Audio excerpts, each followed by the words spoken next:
Hey everybody, it's Trinity from Moonstone Mystics here for another 12-step tarot.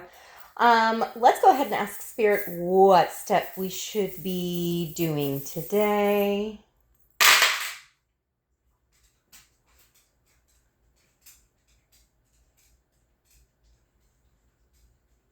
Four.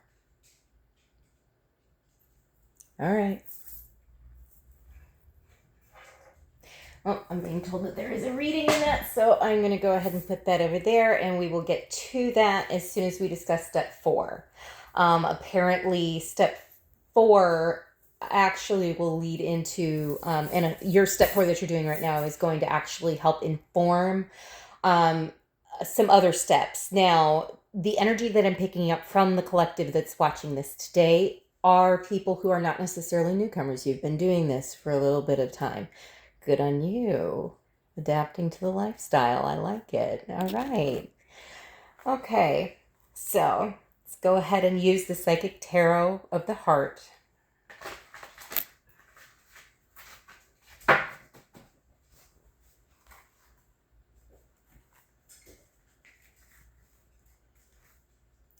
Ooh. On the split, I have joy and, trust, and then joy and stability. Okay. So trust the process because the end result will be joy and stability, is what I'm hearing from that. Okay. Let's see. Calling in all spirits of love, light, and truth into this reading. Help me to see clearly and to give the message that is intended to my viewers. All right. Spirit, what would you like us to know about step four moving forward so that we can better ourselves, notice our own patterns, and make the changes that we need to make?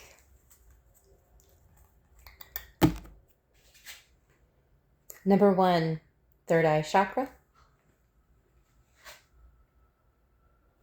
Number two, confront.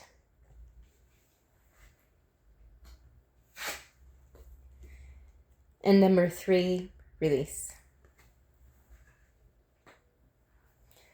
I'm going to go ahead and pull an oracle card as well from the Mystic Martian Tarot.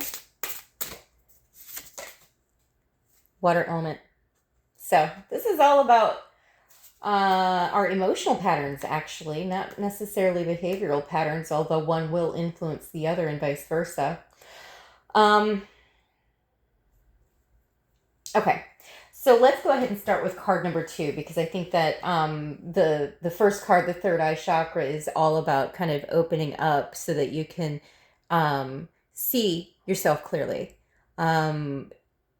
If you are new and just listening in to get some insight, step four is all about noticing your patterns, okay? Because we cannot change what we do not clearly see and understand. It is not about blaming the other person or writing a self-pity log that goes on and on and on. It's literally bullet points. Hey, this is what happened. This is who did it. This is what happened. This is how I reacted, and this is what it affected. Really, really fast. Simple, easy. Keep it simple. Silly. Okay. So when I pull the confront card, it's card number 18. I'm not sure if that's confirmation for you. But it is almost, this gentleman is standing outside in the light and he's gazing back into the darkness. And so what I'm seeing here is someone looking at their shadow self, okay?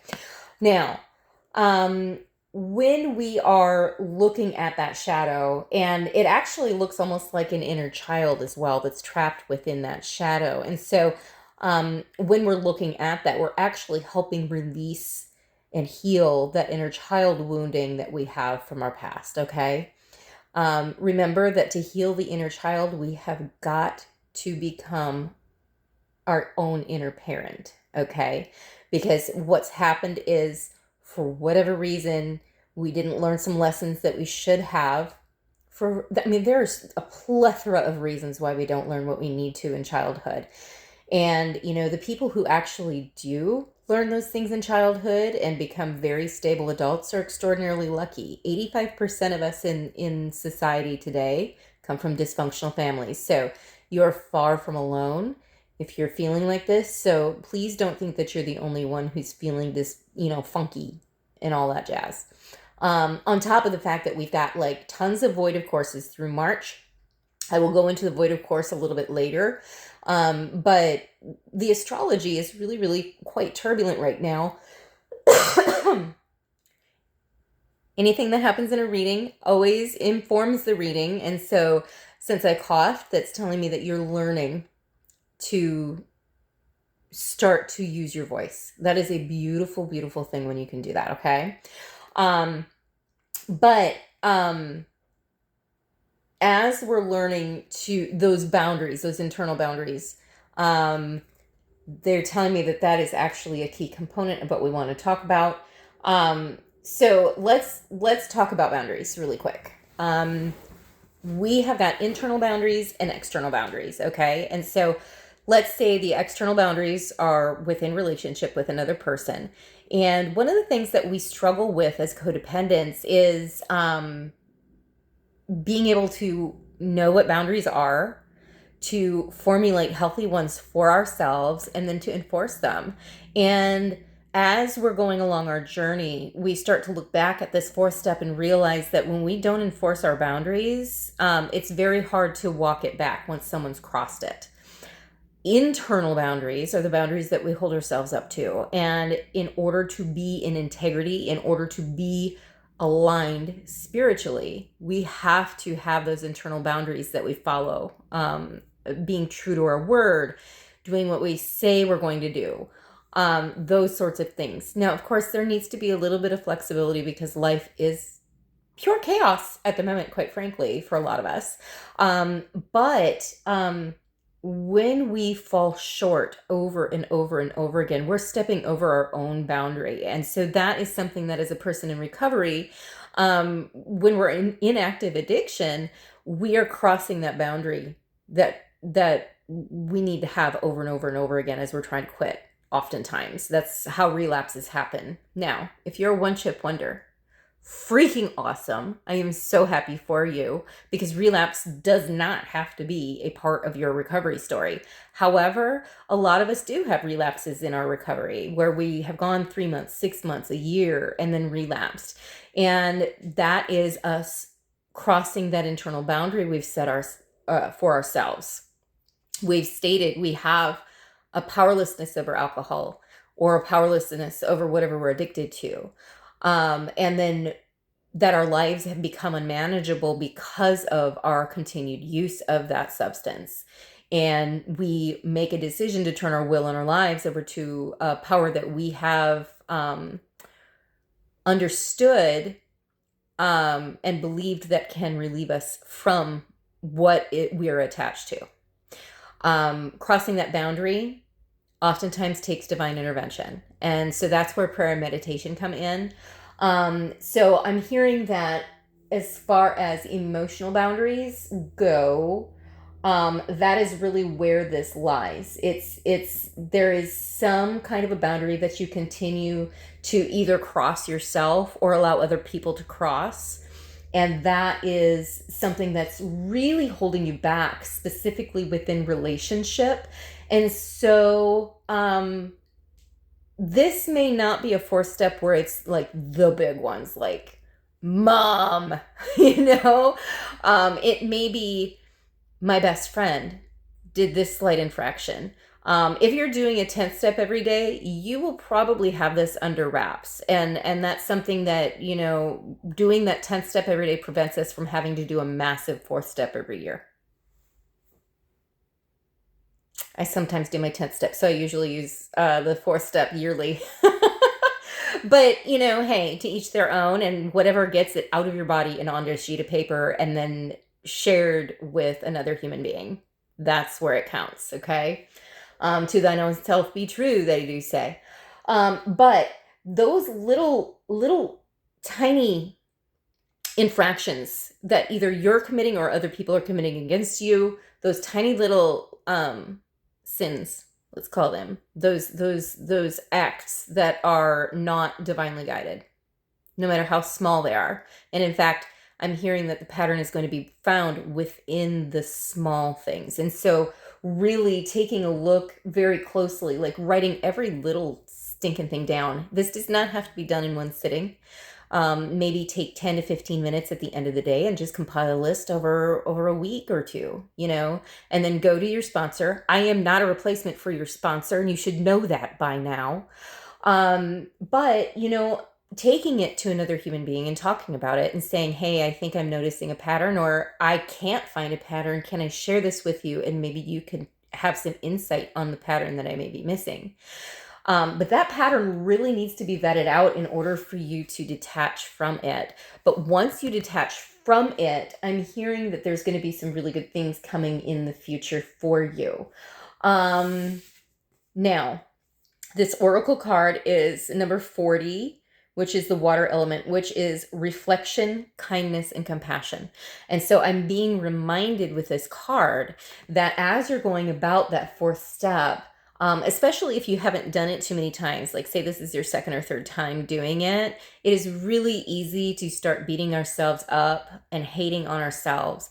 Make sure that you're giving yourself the grace. You're a human being trying to stumble through this thing called life, and it's hard sometimes. Oftentimes because we make it hard. And as we learn how to keep it simple and keep it easy, it does get easier. That doesn't mean that you won't have hard times or life can't get difficult for you. Bad things can happen. But certainly by keeping yourself within alignment, within integrity, within yourself, you can actually cultivate a really joyous, peaceful existence in this side of recovery, okay? So again, if you're a newcomer and you haven't done any of this, I really highly recommend, as a 12-stepper, and that's the program that worked for me, go to a meeting, start exchanging phone numbers, get a sponsor, work those steps. You will not regret it. Is it hard? I mean, it's a simple program, but it sure as hell ain't easy. But as far as I've walked, very few things in life that are gotten easy are worth it. And every single one of the things that have been worth doing the work for have been kind of difficult to do. So, it'll be worth it. I promise. I promise. There's so much love and hope and light on this side. And being, a part of a community of fellows that really looks out for one another and has a growth mindset. I mean, not everybody. There's some jerks in those rooms, but that's everywhere you go. So anyway, let's go ahead and move on.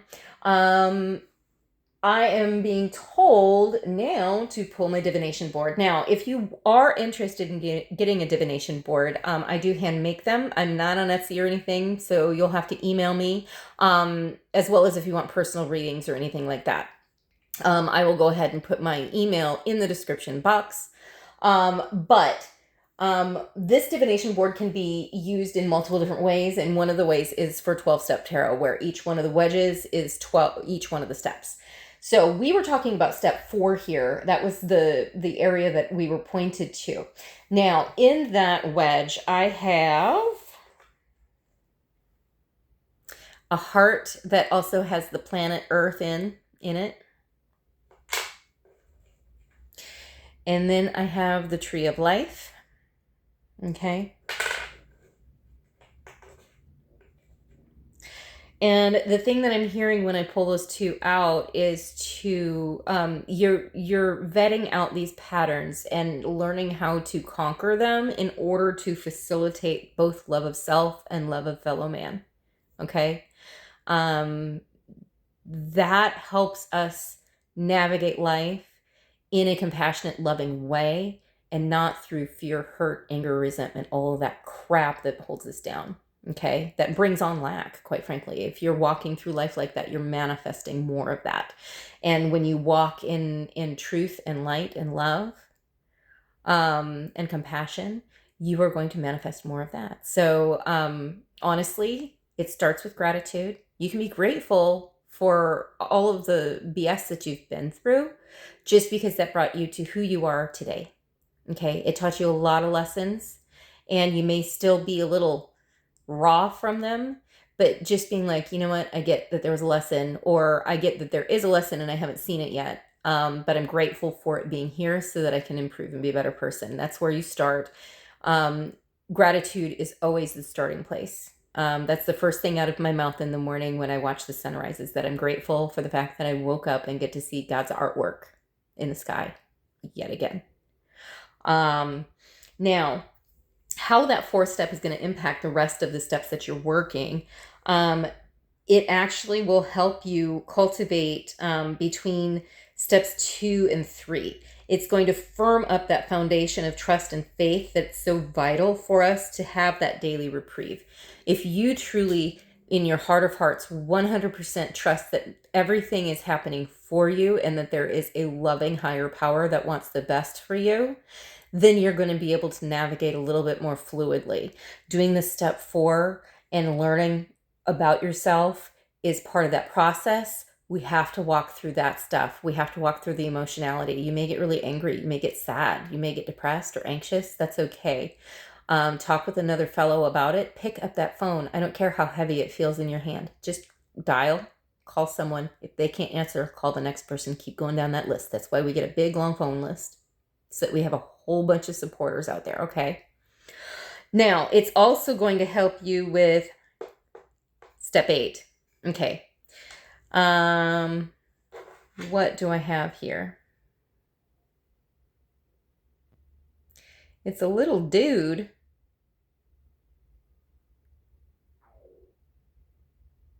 And I can't tell what he's doing. I am going to say, oh, by identifying, he's got a little backpack, like almost like he's going out on a voyage. There's his little bag in the back, and he's got it over his shoulder. Okay. From what I am gathering from this is it's going to help you take that leap of faith, and I'm seeing the Fool card in this, which is card 0 in the Rider-Waite, and it is talking about taking that leap of faith, having no idea what the outcome is going to be, but just trusting that, you know, the universe has you. You have got step 8 is made a list of all the people we had harmed. There is one person in particular that you're missing, and that actually is going to help you unblock unblock some blessings. Once you clear that up, you're going to be able to really have the energy flow in your life. Your intuition is going to go on point. That is the goal of all of this, because you have asked to be more discerning. You have asked to have a psychic change. You have asked to have your intuition be restored. Okay. This is what we've asked for. And so this is how we're going to help ourselves get there and co-create with spirit and manifest this into existence. Now, I have got on steps 10 and 11, each one has a cross right in the dead center. So this is the one for step 10, and then a slightly smaller cross for step 11. Now, this may be something that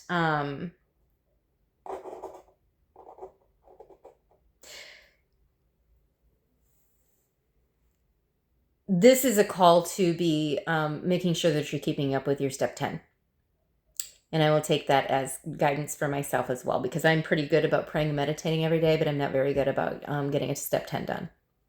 And so the emphasis on that, and again, that's going to play into that step 4. If you're doing that step 10 type of activity and then compile it all over a 2-week period, you're going to start to notice some patterns within yourself that are really, really vital for you to get rid of.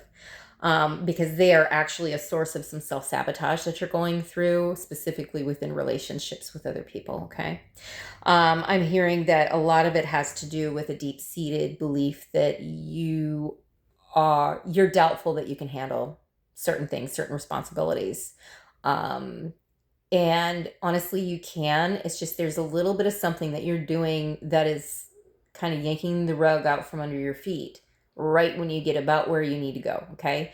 And so, and I'm hearing it has to do with being able to communicate with another human being, okay? Now, teddy bear is in 12. Okay. If you are struggling with the concept of a higher power, seriously, get a teddy bear. Snuggle with it at night. I don't care if you feel like a little kid. Maybe that's what's needed. Set that teddy bear down in a chair and tell it your woes on a daily basis. If you're struggling to pray to, some mystical thing in the sky that you can't see, hear, touch, or feel, that is 100% acceptable. Giving your problems to that teddy bear is going to be very helpful, very useful. And also, if you're one who does believe in a higher power, and you call it God or whatever you call it, and you just know it's out there, but you're dealing with a sponsee who's really struggling, suggest the bear and don't criticize. It really drives me nuts when people who have years under their belt and are seasoned in their spiritual practice criticize newcomers for, oh, it's not a chair that's your higher power. It's not a doorknob that's your higher power. No. Who are you to say that God's not sitting in that chair listening to them getting vulnerable for the first time?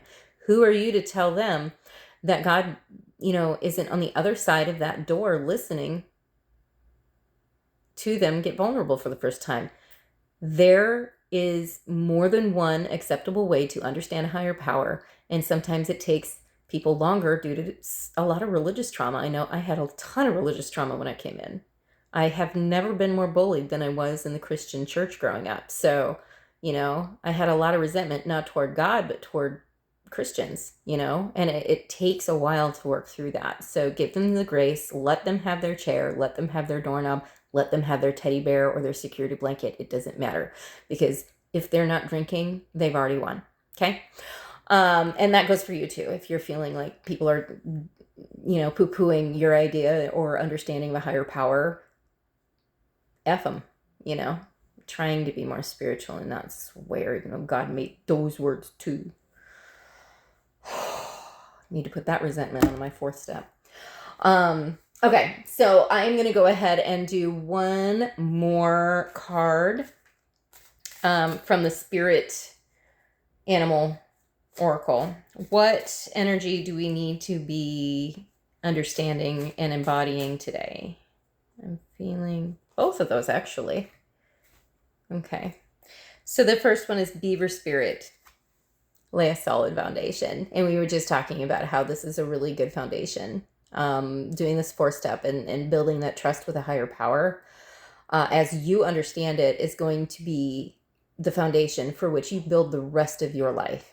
Okay, so take it very seriously and do a good, thorough job doing it. Okay, and it's okay to make mistakes. We can always rebuild, but we don't want to be going back out because we haven't done this part of it thoroughly enough. Second one, Koi Fish Spirit. There is always enough. Okay. When I was in in my early recovery, one of the things that I had convinced myself of was the fact that I needed to be in a relationship in order to be able to have all of my needs met, specifically financially, because I had been a stay-at-home mom and didn't know how I was going to make it on my own. Okay. So one of the things that I was instructed and guided to do spiritually, I don't think any human being would have guided me to do this, but I was told, don't beg, don't ask for handouts, because I need you to see something. And so I trusted Spirit, and any money that I had went to feeding my child, okay, or paying my bills, but I really struggled to be able to pay to feed myself. And every time I would worry about it or get hungry, I would find, $1 in the seat cushion and some change in the coin thing, and I was able to get a piece of pizza at the gas station. Or, I would just trust Spirit and go to a meeting, and by some miracle, someone had ordered pizza that day, and so I was able to eat and not have to pay anything for that food.